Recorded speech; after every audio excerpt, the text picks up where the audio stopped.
हे दोस्तों, welcome to wifi classes. मेरा नाम है गौरव और आज मैं आपके लिए एक और मोस्ट इम्पॉर्टेंट इंग्लिश क्वेश्चंस का वीडियो लेकर आया हूं जो कि SSC CGL, CHSL, CPO, FCAT हर एग्जाम के लिए इंपॉर्टेंट होगा। तो ईमानदारी से देखिएगा दोस्तों, your time is very precious. Once an hour is gone it will never come back, so use it wisely. चलो भाई स्टार्ट करते हैं। ध्यान से देखना दोस्तों, काफ़ी कुछ सीखने को मिलेगा, गारंटी इस बात की, क्योंकि ये मॉक के क्वेश्चन है और जिस तरीके से मॉक के क्वेश्चन डिज़ाइन होते हैं वैसे ही एग्जाम आता है, तो अच्छे से पढ़ना। देखो दोस्तों, क्वेश्चन कैसा आता है ये देखो। क्वेश्चन एक ये आया सीधा सीधा कि करेक्ट पैसिव फॉर्म बताओ, मतलब एक्टिव को पैसिव में बदलना है। तो क्वेश्चन है campaigning youngsters are demanding more leisure activities. तो दोस्तों, जब भी कभी भी आपको इज़ एम आर दिख जाए और वर्ब की फर्स्ट फॉर्म जैसे डिमांड है और आईएनजी के साथ दिख जाए, कभी भी एक बार फिर से कभी भी इज़ एम आर दिख जाए और वर्ब की फर्स्ट फॉर्म प्लस आईएनजी जैसे इज़ एम आर और डिमांडिंग दिख गया, तो सीधा बीइंग वाले पर सेंटेंस पे जाओ। ये ट्रिक होती है, ये याद करना पड़ता हो जाता है। तो जब भी इज़ एम आर और वर्ब की फर्स्ट फॉर्म प्लस आईएनजी वाला टर्म दिख गई तो सीधा बीइंग वाले पे चल जाओ सेंटेंस पे। तो यहाँ बीइंग दिख रहा नहीं दिख रहा गलत, यहाँ बीइंग दिख रहा नहीं दिख रहा गलत, यहाँ बीइंग दिख रहा नहीं दिख रहा गलत, यहाँ दिख रहा है दोस्तों। तो ये वाला 110% सही होगा। तो इसका देखो कैसे बनाएंगे सब सेंटेंस कि more leisure activities are being demanded by campaigning youngsters. इसका देखो रूल देखो कैसे होता है। ये बिल्कुल सही क्वेश्चन है और सही आंसर है। इसका रूल ये होता है दोस्तों, मैं छोटा करता हूँ कलर को। देखो, अगर कभी भी सब्जेक्ट दिखा और इज़ एम आर दिखाया और V1 दिख गई है ना, और आईएनजी के साथ दिख गई, जैसे जो था ना इज़ एम आर डिमांडिंग लिखा था वो, और ऑब्जेक्ट दिख गया, तो इसका कैसे पैसिव कन्वर्ट होगा दोस्तों। ये जो सब्जेक्ट रहेगा ये ऑब्जेक्ट में चला जाएगा है ना, ये सब्जेक्ट कोने पे जाएगा और जो ऑब्जेक्ट है ये पहले नंबर पे जाएगा। तो यही हुआ ऑब्जेक्ट, इज़ एम आर वही का वही, और जो V1 जो है वो V3 में चेंज हो जाएगा और उसके पहले बीइंग लग जाएगा और by plus subject same to same हो गया ना। देखो यही किया है कि more leisure activities are being demanded by campaigning youngsters. दोस्तों, ये एक्टिव पैसिव के रूल्स कुछ आपको याद करने पड़ेंगे। इसकी हेल्प से आप कहीं का भी क्वेश्चन सॉल्व कर दोगे और ये क्वेश्चन गलत होने नहीं चाहिए दोस्तों, बहुत इंपॉर्टेंट होते हैं। अगर ये क्वेश्चन गलत कर दिया ना तो बहुत गंदी बात हो जाएगी, तो ये कभी गलत नहीं होना चाहिए। इसके रूल्स होते हैं, मैं वीडियो बना दूंगा आगे ताकि आपकी हेल्प मिले, तो ज़रूर इसको अच्छे से पढ़िएगा। तो ये रूल एक बार फिर से देखो दोस्तों, समझ में आया। रूल क्या है दोस्तों, थोड़ा कलर बड़ा करता हूँ। कभी भी सब्जेक्ट दिखा, इज़ एम आर दिखा, V1 दिखा और आईएनजी के साथ, तो सीधा जब भी वर्ब की फर्स्ट फॉर्म और आईएनजी दिख गया तो भैया इज़ एम आर के साथ बीइंग लगा दो। ये ट्रिक होती है। और इसमें देखो एक एग्जांपल बताता हूँ, he is playing a cricket match. तो एक्टिव वॉइस में है, पैसिव में कैसे चेंज करेंगे। A cricket match is being played by him. क्यों बोला, क्योंकि देखो मैंने बोला ना इज़ एम आर लगाया, या ही इज़ के बाद इज़ एम आर, वर्ब की फर्स्ट फॉर्म प्ले और आईएनजी के साथ है, तो वर्ब की फर्स्ट फॉर्म प्लस आईएनजी लगा है, तो ही इज़ प्लेइंग है। तो इस प्लेइंग कहीं भी दिख गया ना तो बीइंग वाला ढूंढ लो भाई सबसे पहले। देखो, a cricket match is being played by him, ये हो गया इसका पैसिव वॉइस। अच्छे से करना, समझ में आ रहा होगा मैं क्या कहना चाहता हूँ। ठीक है दोस्तों, एक क्वेश्चन क्या आता है दोस्तों, ये बिल्कुल सीएचएसएल, सीजीएल, सीपीओ कहीं भी देख लो, ईडियम एंड फ्रेजेस से एक क्वेश्चन बनता ही है। तो आपकी मास्टरी होनी चाहिए दोस्तों ईडियम एंड फ्रेजेस पे। 1000-1500 ईडियम फ्रेजेस है, अच्छे से एक बार याद कर लो तोते की तरह, फिर टेंशन खत्म। फिर आपको कहीं का भी क्वेश्चन आएगा आप कर दोगे। तो इसके लिए कीमत चुकानी पड़ेगी। 1000-1500 याद करने के लिए हिम्मत चाहिए, डेडिकेशन चाहिए, डिटर्मिनेशन चाहिए, परसिवरेंस चाहिए। क्या आप में दम है? अगर दम है तो आप पढ़ना भाई, है ना। मैं उम्मीद करता हूँ कि आप बहुत सिंसियर होंगे, अच्छे से पढ़ेंगे। चलो भाई, तो जैक ऑफ ऑल ट्रेड्स मतलब क्या होता है दोस्तों, एक ईडियम होता है, इसका मतलब होता है jack of all trades and master of none.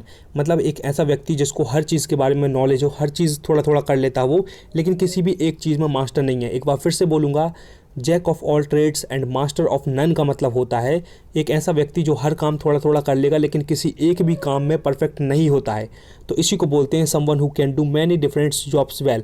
मतलब भैया देखो, वो कंप्यूटर का काम भी कर लेगा, वो इधर का हॉस्पिटल का काम भी कर लेगा, वो आपकी साइकिल भी सुधार देगा, आपका कंप्यूटर भी सुधार देगा, आपका पेमेंट भी कर देगा, आपकी ट्रांसफ़र भी कर देगा, पेमेंट सब कुछ कर देगा, उसको सब चीज़ का नॉलेज है, लेकिन किसी एक चीज़ में मास्टर नहीं है वो, है ना। इसी को बोलते हैं jack of all trades and master of none दोस्तों। तो ये अच्छा वर्ड है, इसको ध्यान रखिएगा।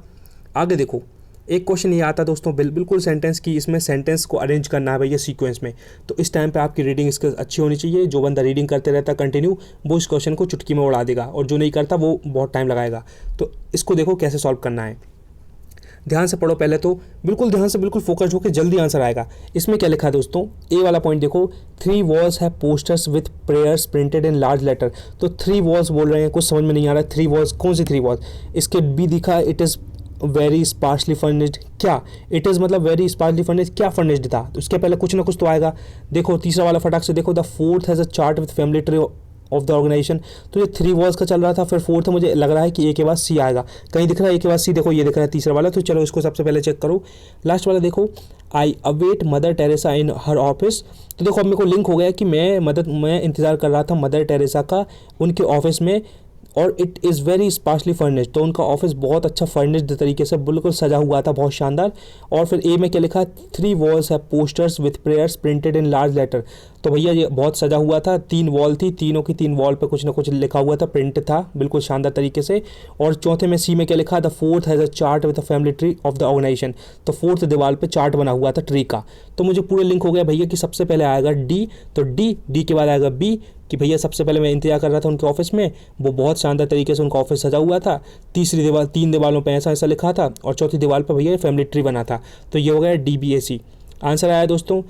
इस तरीके से आपको सॉल्व करेंगे तो आंसर आएगा। इसके लिए मैं कहूँगा कि आपकी रीडिंग स्किल्स अच्छी होनी चाहिए, थोड़ा लिंक करना, थोड़ा दिमाग लगाना, आंसर ज़रूर आएगा दोस्तों। इस पर भले 10 सेकंड ज़्यादा देना, लेकिन ज़रूर आंसर पर पहुँच जाना। बहुत सिंपल क्वेश्चन होते हैं ये, ठीक है, तो गलत मत करना। मैं ये बताना चाहता हूँ कि ऐसे क्वेश्चन आते हैं तो इनको बिल्कुल गलत मत करना। एक क्वेश्चन ये भी आता दोस्तों CHSL CGL में, हर जगह FCAT तक में, कि those of us who don't know how to cook should learn it from their mothers. दोस्तों इसको अपन को करेक्ट करना है कि सेंटेंस में गड़बड़ क्या है। एक बार फिर से पढ़ते हैं, दोज ऑफ अस, हम लोग जिसको नहीं आता भैया खाना बनाना, उन लोगों को अपनी अपनी मम्मी से सीखना चाहिए। तो फ्रॉम देयर मदर्स नहीं आएगा, फ्रॉम अवर मदर्स आएगा। समझ में आया? कि जैसे मैं किसी से बोल रहा हूँ अपने 4-5 दोस्तों से, भैया जिसको खाना बनाना नहीं आता वो अपनी अपनी मम्मी जाकर सीख लो, तो फ्रॉम अवर मदर्स आएगा। तो ये रीडिंग स्किल्स जिसकी अच्छी होती है, जिसकी थोड़ी अंडरस्टैंडिंग अच्छी होती है, वो इस क्वेश्चन को आराम से सॉल्व कर सकता है। तो मैं ये कहूँगा दोस्तों कि आप इंग्लिश थोड़ा थोड़ा पढ़ना स्टार्ट करिए, नहीं भी पढ़ो तो खूब सारे मॉक्स लगाइए, तो आपको पूरा पैटर्न पता चलेगा कि कैसे क्वेश्चन आते हैं। तो ये क्वेश्चन बहुत सिंपल होते हैं, लोगों को बहुत टफ लगते हैं, लेकिन बहुत सिंपल चीज़ें ये है ना। तो आप इंग्लिश पढ़िए। अभी आप पूछोगे कहाँ से पढ़ो, तो मैं आपको ये नहीं बोलूँगा कि हिंदुस्तान टाइम्स पढ़ लो, टाइम्स ऑफ इंडिया पढ़ लो, द हिंदू पढ़ लो, इतने में तो घबराहट हो जाएगी। नहीं, सिंपल कहीं की नोबल वोबल पढ़ लो, कहीं की बुक पढ़ लो, कहीं की सेल्फ हेल्प वाली, कुछ भी इंग्लिश थोड़ा थोड़ा पढ़ते रहो, है ना। या कुछ नहीं है तो भैया कहीं से एक ऑनलाइन एक पैसेज निकाल लो, किसी का पैसेज ही देख लो, किसी मैडम सर ने किसी ने पढ़ा होगा, उसका पैसेज ही देखते रहो रोज़ एक, आप चैंपियन बन जाओगे, पता भी नहीं चलेगा। ठीक है भाई, चलो ये होगा। एक क्वेश्चन दोस्तों ये आता है, ध्यान से सुनना बिल्कुल, क्योंकि इंपॉर्टेंट बातें सारी की सारी, ये पूरे मौके क्वेश्चन है दोस्तों, आपकी हेल्प करने के लिए मैं बनाया। मैं बता रहा हूँ आपकी ग्रोथ होगी, गारंटी इस बात की। गौरव तिलथिया का वादा है ये, मैं बिल्कुल कंटेंट वर्ल्ड क्लास दूंगा, आपकी बिल्कुल हेल्प करूँगा। देखो ध्यान से, बिल्कुल ध्यान से।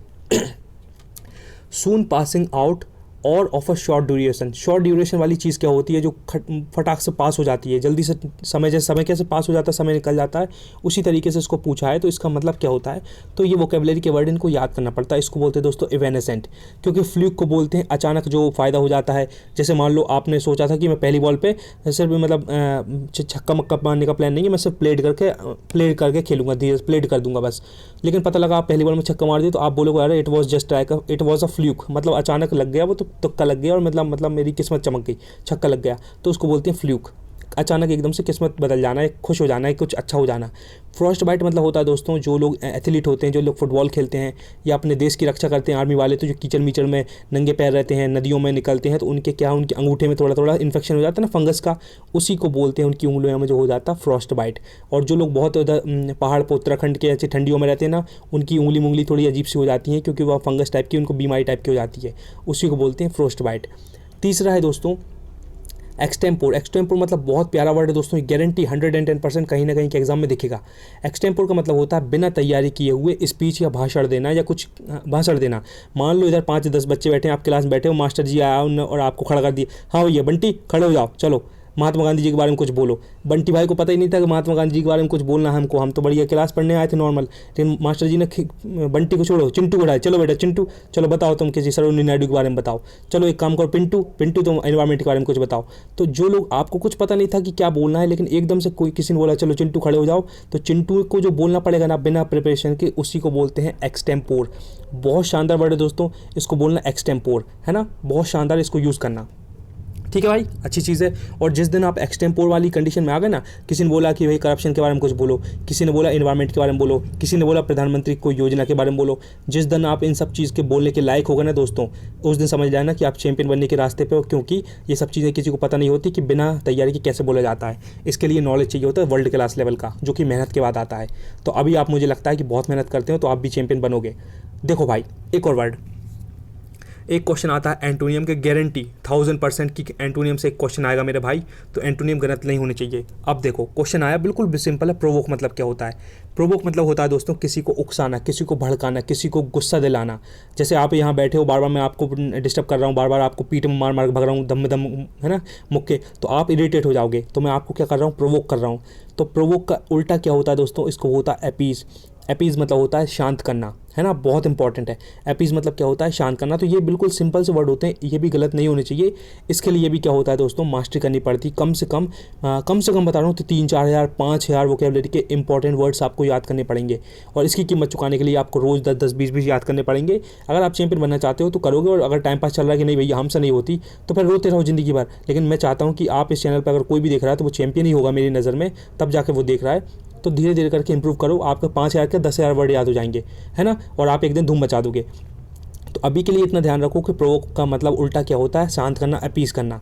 इनकरेज, बैकन, स्टिमुलेट तो आपको पता ही है ना। चलो भाई आगे देखो, आगे क्या है। एक ये बहुत प्यारा क्वेश्चन है, ये भी आता है हमेशा इंग्लिश में, ग्रामेटिकल एरर से। ये दोस्तों मॉक, मैं फिर से बोलूँगा कि मॉक्स के क्वेश्चन है। जो मॉक्स में होता है ना, जो मॉक्स में आप परफॉर्म करोगे वही एग्जाम में होगा। तो मॉक्स में अच्छा कर लिया आपने तो आप एग्जाम में भी फोड़ के आओगे, और मॉक्स में अगर लट छाप काम चल रहा है, नकली नंबर आ रहे हैं, तो यहाँ भी नकली नंबर आएंगे। तो मॉक के क्वेश्चन है तो इनको सिंसियरली एग्जाम की तरह ही लेना आप। तो एक क्वेश्चन वर्ल्ड क्लास ये आएगा कि भैया ग्रामेटिकल एरर कहाँ है। ध्यान से देखो, बिल्कुल ध्यान से, क्योंकि आप एक चैंपियन हो, मैं ये बोल रहा हूँ। There are not enough rice so I can not make pulao. इधर बोल रहा भाई कोई कि भैया यहाँ इनफ राइस नहीं है इसलिए मैं पुलाव नहीं बना सकता। तो इसका कहाँ ग्रामेटिकल एरर है? तो आप खुद सोचो, there are not enough rice, लग तो बिल्कुल सही रहा है, लेकिन दोस्तों दिक्कत यहाँ आर में है, क्योंकि आर नहीं आएगा, यहाँ आर की जगह आएगा इज़। क्यों? क्योंकि राइस एक अनकाउंटेबल नाउन है। राइस को आप गिन सकते हो भैया कि यहाँ 400, भैया 500 चावल है, 500 को 500 गिनती के 500 दाने हैं, अब आप 500 दाने का पुलाव बनाओगे, कभी किसी ने सुना ऐसा? कभी नहीं हो सकता। तुम ऐसे गिन नहीं सकते हो यार वो 350 चावल हैं यार, 350 के कैसे बना लेंगे? ये अनकाउंटेबल है, इनको कोई गिन नहीं सकता है, ठीक है। तो इसलिए इधर इज़ आएगा, कभी भी इज़ आएगा, क्योंकि ये प्लूरल नहीं है, ये इसको गिन नहीं सकते आप। जब अनकाउंटेबल रहेगा तो यहाँ इज़ आएगा। तो एक बार फिर से बताऊंगा कि there are not enough rice so I can not make pulao. तो भैया आप राइस को जब अनकाउंटेबल रहेगा तो यहाँ आर नहीं, यहाँ इज़ आएगा। तो there is not enough rice so I can not make pulao. तो आंसर क्या आ जाएगा? देयर आर में लोचा भैया, तो इसको कर दो, टिक लगा दो, इसको गलत हो गया ये। इसको बोलते हैं ग्रामेटिकल एरर। ये भी मेहनत के बाद, कंसिस्टेंट हार्डवर्क करने के बाद, रीडिंग करने के बाद पता चलता है कि कहाँ आर आएगा, कहाँ इज़ आएगा। और इसके कुछ रूल्स भी होते हैं जो कि आपको बार बार रिपीटेशन करके याद करने होते हैं। इसलिए लोगों को इंग्लिश टफ लगती है, क्योंकि इधर रूल्स होते हैं कहीं कहीं, ठीक है। अब समझ में आया इतना? अभी तो इतना समझो, अब मैं एग्जांपल बताता हूँ, उसको भी ध्यान से देखना, तो आपको काफ़ी कुछ सीखने को मिलेगा। ये देखो दोस्तों, बिल्कुल ध्यान से देखना, बिल्कुल थोड़ा अजीब सा दिख रहा होगा लेकिन ध्यान से देखना, काफ़ी कुछ इंपॉर्टेंट बात है। There are some uncountable nouns followed by a singular verb. मैंने बोला ना, कुछ अनकाउंटेबल नाउन होते हैं जो कि सिंगुलर वर्ब से फॉलो होते हैं। सिंगुलर वर्ब बोले तो जहाँ वही इज एम आर सिंपल लगती हैं, और we which don't take the articles a an, many, few and plural form. तो ये किसी आर्टिकल को नहीं लेते, ना ए एन दा कुछ नहीं लगता। तो ये अभी आपको एकदम समझ में नहीं आ रहा होगा। मेन बात ये है दोस्तों कि आप ये ध्यान रखो कि कुछ जो अनकाउंटेबल नाउन होते हैं, जैसे furniture, scenery, luggage, temper, hair, knowledge, equipment, poetry, music, jewellery, ये कभी भी आपको ऐसा नहीं होगा कि भैया फर्नीचर की जगह फर्नीचर्स लिखा हुआ है, एस लगा है। सीनरीज में कभी सीनरीज नहीं होता है। लगेजेस कभी सुना? लगेजेस, भैया मेरे लगेजेस उठा के ले आओ, नहीं, लगेज ही होता है। टेम्पर्स नहीं होता, हेयर्स नहीं होता। अगर आप बोलोगे कि भैया your hair is very nice, तो आप ये बोलोगे your hair is very nice. आप ये नहीं बोलोगे कि your hairs are very nice, ये नहीं बोलोगे आप, क्योंकि ये हेयर को ऐसे ही लिखते हैं। नॉलेज को नॉलेजेस का भी नाम सुना आपने? नॉलेजेस, ऐसा नहीं होगा, तो यहाँ एस नहीं आएगा। तो नॉलेज का नॉलेज ही होता है। तो ये कुछ वर्ड बिल्कुल ध्यान से सुनो एक बार और। Furniture, scenery, luggage, temper, hair, knowledge, equipment, poetry, music, jewellery, इतना तो याद कर ही लो। क्या पता यहाँ से क्वेश्चन आया और आप फोड़ दो, है ना। तो ये ऐसे लिखाएंगे, और इनके साथ हमेशा इज़ लगता है, कभी आर नहीं लगता। क्योंकि your hair is very nice, your furniture is very good, your this scenery is very awesome, है ना। Your luggage is very good, कुछ तरीके से बोल सकते हो, है ना, ऐसे बोल सकते हो। This equipment is very nice, है ना, ऐसे बोल सकते हो। This music is very good, समझ में इज़ आएगा। This music are very good नहीं आएगा। समझ में आ रहा है मैं क्या बोलना चाहता हूँ? I just want to help you, that's why I am saying again and again. तो ध्यान से सुनना। एग्जाम्पल देखो, the sceneries at my friends house enchanted me. भैया मेरे दोस्त के घर में जो सीनरी लगी है उसने मेरे को मतलब मंत्रमुग्ध कर दिया, मुझको खुश कर दिया, इंचेंटेड मी। तो आपको लग रहा है ये सीनरीज बिल्कुल सही है? बिल्कुल गलत है मेरे भाई। अभी मैंने आपको बताया कि सीनरी ऐसे ही लिखाता है, सीनरीज नाम का कोई वर्ड होता ही नहीं है। तो इसमें एरर ये हो गया, तो आप ऐसा लिखोगे the scenery at my friends house enchanted me. Okay दोस्तों, चलो भाई दूसरा देखो, as rice is an uncountable noun. मैंने बताया कि राइस को आप गिन नहीं सकते कि भैया 350 चावल है, 400 है, 500, 550 है। तो राइस एक अनकाउंटेबल नाउन है, इसलिए is will be used instead of are, है ना, in the part of the second option. तो ये बताया कि भैया आर की जगह इज यूज़ होगा, जो कि आपने कर दिया है और आप समझ गए हैं। अब अगर कहीं से दुनिया में अगर क्वेश्चन दिख गया आपको फर्नीचर से, सीनरी से, लगेज से, temper, hair, knowledge, equipment, poetry, music, jewellery, तो सीधा आंख बंद करके इस मार देना, आपका आंसर सही हो जाएगा और आप धूम मचा देना और खुश हो जाना, हाँ भाई गौरव सर ने वर्ल्ड क्लास चीज़ बताई थी। एक और चीज़ देखो, इसी तरीके से the nouns given below seem plural in the form but in actually are singular. देखो दोस्तों, कुछ नाउन्स होते हैं जो कि प्लूरल दिखते हैं ऐसे हैं कि प्लूरल होगा। प्लूरल मतलब क्या होता है, किसी भी नाउन में एस और ईएस लगा दोगे ना तो वो प्लूरल हो जाता है, ठीक है, समझ में आया। जैसे बॉय है तो बॉय एक अपना नाउन है ना, सिंगुलर है ये, अगर इसमें एस लगा दोगे तो ये प्लूरल हो जाएगा, बॉयस हो जाएगा। इसी तरीके से जहाँ भी एस और ईएस लगता है वो प्लूरल कहलाते हैं। लेकिन भाई इसमें ये बोला है कि कुछ वर्ड ऐसे होते हैं जो कि एस और ईएस में दिखते हैं, जो कि प्लूरल दिखते हैं लेकिन प्लूरल नहीं होते, वो सिर्फ सिंगुलर होते हैं, वो सिर्फ सिंगुलर होते हैं। तो ध्यान से देखो कौन कौन से होते हैं ऐसे वर्ड। न्यूज़, दोस्तों कभी आपने न्यू सुना, न्यू नहीं होता, ये न्यूज़ ऐसा लगता है कि प्लूरल होगा क्योंकि यहाँ एस लगा है, लेकिन ये सिंगुलर वर्ड होता है, मैं ये बताना चाहता हूँ। तो आपको इनको एटलीस्ट इनको तो याद कर ही लो, कुछ नया याद मत करो लेकिन इनको तो ज़रूर कर लो। News, billiards, summons, physics, measles, innings etcetera, ये प्लूरल दिखते हैं लेकिन प्लूरल नहीं होते हैं, ये सिर्फ होते हैं सिंगुलर। एक बार बाद तोते की तरह फिर से याद कर लेना क्योंकि क्वेश्चन यहाँ से आएगा और अच्छा करना आप। News, billiards, summons, physics, measles, innings, ठीक है। अब देखो क्वेश्चन एग्जाम्पल है, physics is an interesting subject. आपने ऐसा क्यों नहीं लिखा कि physics are an interesting subject, क्योंकि दोस्तों ये प्लूरल की तरह एस दिख रहा है लेकिन ये प्लूरल नहीं है, ये सिंगुलर है। तो सिंगुलर अगर भैया नाउन है तो सिंगुलर वर्ब होगी जो कि इज आ जाएगा, समझ में आया। तो physics is an interesting subject. इसी तरीके से बोलोगे this news is very nice, है ना। समन्स मतलब होता है बुलावा भेजना, फिजिक्स सब्जेक्ट है, physics is good subject. Measles एक उसका डिसीज़ का नाम है। इनिंग्स मतलब अपनी जो इनिंग्स होती है ना, पहली इनिंग्स हो गई, दूसरी इनिंग्स हो गई, ठीक है। तो अब ये क्या बोलोगे, second innings is going on. आप ये नहीं बोल सकते कि second innings are going on, समझ में आया। आप इज ही बोलोगे क्योंकि ये सिंगुलर वर्ड होते हैं। इतना फोकस इसलिए किया दोस्तों क्योंकि आपकी हेल्प करना चाहता हूँ, ये चीज़ याद रखिएगा, है ना। खुद को लग रहा होगा आपको कि भैया कि गौरव सर हेल्प करना चाहते होंगे। एक क्वेश्चन ये आता है दोस्तों स्पेलिंग से, इसलिए मैं आपको ये बोलूँगा कि जब भी आप इंग्लिश पढ़ें दोस्तों, कहीं का भी वर्ड दिख जाए, कहीं का कमिश्नर, असिस्टेंट, कमांडेंट, नॉलेज या इलिटरेट, है कुछ भी दिख जाए, कुछ भी, तो आप उसकी स्पेलिंग जरूर पढ़ना। धीरे धीरे करके एक दिन आप चैंपियन बन जाओगे। जब कंटिन्यू रोज रोज हर कहीं स्पेलिंग देखोगे ना तो आपको स्पेलिंग याद रहने लगेंगी अपने आप। देखो इसमें पूछा है कि करेक्ट स्पेलिंग बताओ, तो एक है दोस्तों आर्कियोलॉजी, तो ये साफ साफ दिख रहा है ARCHAEOLOGY, आर्कियोलॉजी ऐसे ही लिखते हैं। बाकी इन्हें क्या किया, ARCHEO और दुनिया भर की ऊपर नीचे कर दिया, कचरा कर दिया है। तो आपको ये याद होने चाहिए, बहुत फ्री के नंबर होते हैं। अगर ये गलत हो गया ना दोस्तों तो आप धीरे धीरे करके पीछे आ जाते हो और लोग यहाँ आगे बढ़ जाते हैं। जो लोग अच्छे पढ़ते हैं ना वो लोग आगे बढ़ जाते हैं, यही तरीका बढ़ने का, और कुछ तरीका नहीं है। तो आप अच्छे से स्पेलिंग पढ़ते हो। जैसे मैं आपसे भी पूछ लूँ कि कमिश्नर की स्पेलिंग क्या होती है, कोई बताएगा दोस्तों, कोई सिंसियर बंदा है।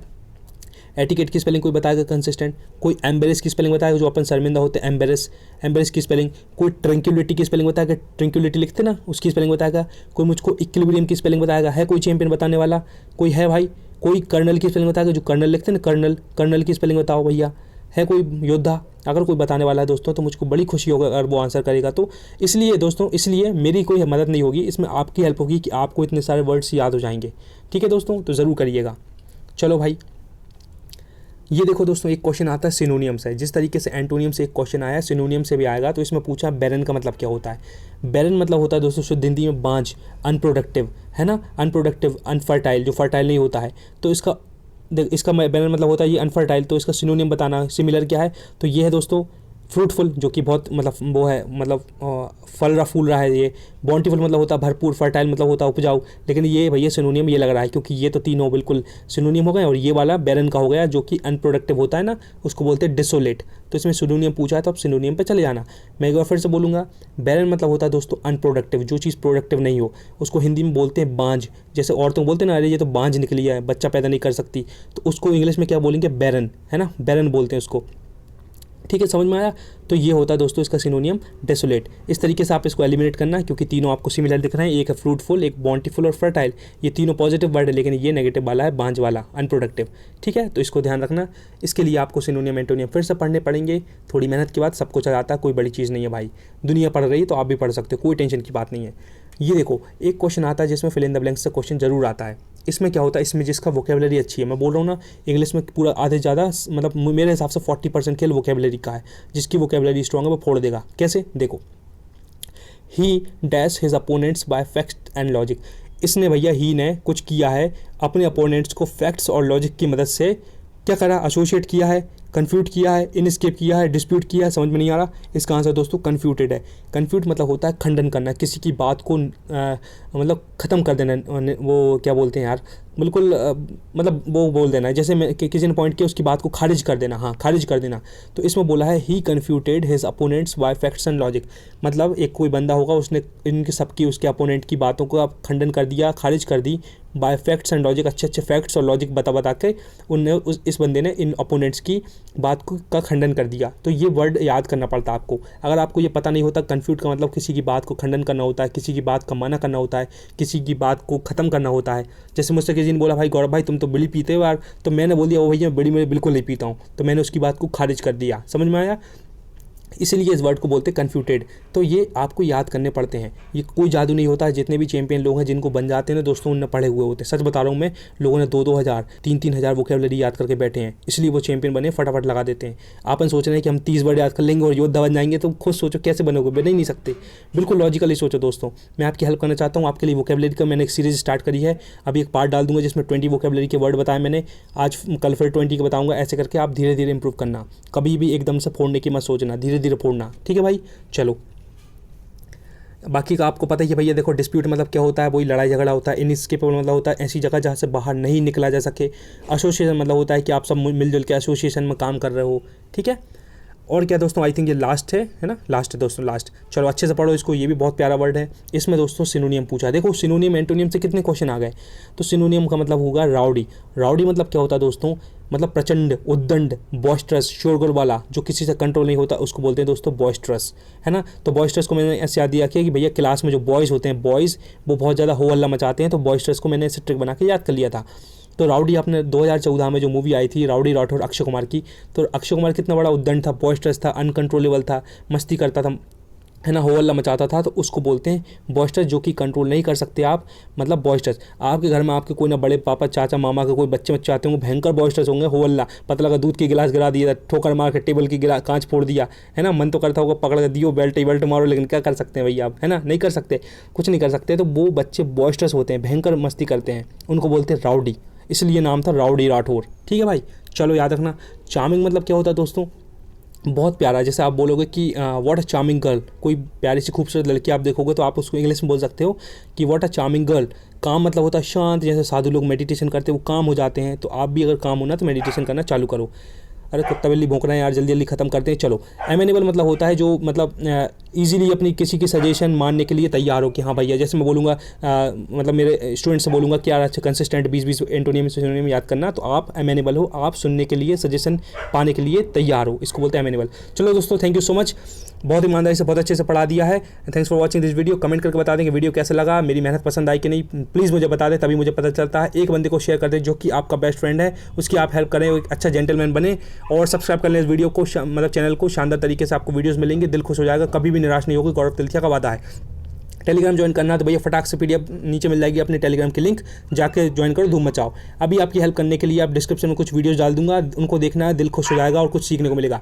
Last revision is the key, never underestimate the power of revision and just work hard every single day towards your dream and never ever give up, be consistent towards your goal and be proud of who you are.